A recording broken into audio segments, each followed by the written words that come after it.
So the American dream is alive and well for a family if you can spend less than 30% of your income on housing. There's been lots and lots of work done on this, MIT and others, that everything else works if whatever you get paid, if you can take 30% or less of that gross income each month and fund your housing, everything works for your family. You can provide for your family. In 1970, in America, you could take any job, work 40 hours a week, and be under 30% income spent on housing. Today, in 2022, 45% of hourly jobs no longer match the less than 30% on housing. There's two reasons. Wages have been fairly stagnant during that time, but more importantly, housing has not kept up with population. So now there are way more jobs than housing units. And the other problem is a lot of the jobs have been in a very small number of cities. Energy jobs, tech jobs, etc., have driven most of the job growth. And those are all consolidated in a small number of geographies. So you have extra housing units in Detroit, but you have way too few housing units in the Bay Area or in any of the other tech hubs that are emerging. So what's interesting is the politicians talk about a $15 minimum wage as a potential solution. The problem is $15 is not enough in the San Francisco Bay Area, and it's way too much in areas of West Virginia. So the politicians never get anywhere with a $15 minimum wage. So my proposal is let's get rid of the dollar figure on minimum wage and let's make it a 30% minimum wage. And the idea there is HUD, Housing and Urban Development, publishes what's the cost for a median studio apartment in each county in the country.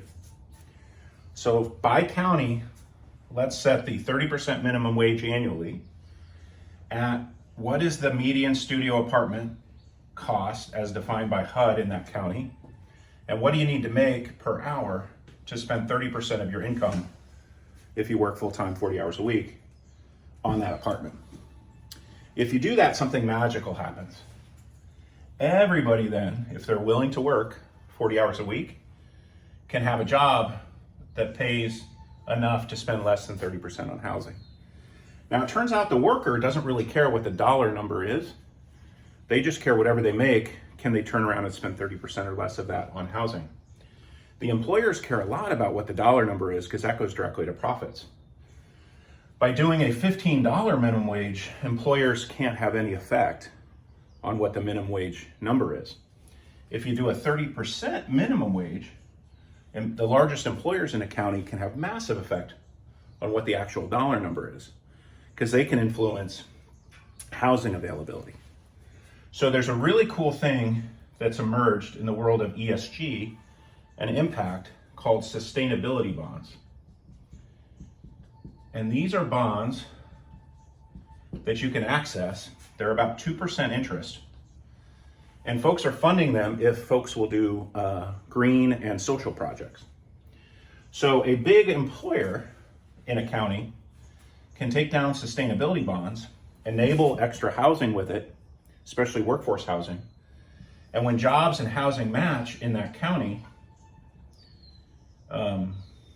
jobs and housing match, then you have affordability. So in a lot of these markets where we have affordability problems is jobs have grown like that, but housing has grown like that. And this gap is the biggest problem.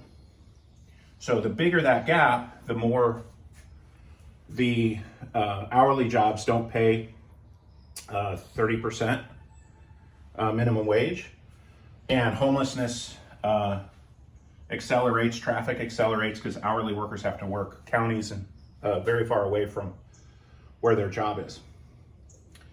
So do the 30% minimum wage by county, then the employers are incented to take down sustainability bonds and enable more housing in the counties in which they operate, which then brings the actual dollar number down and everybody's happy.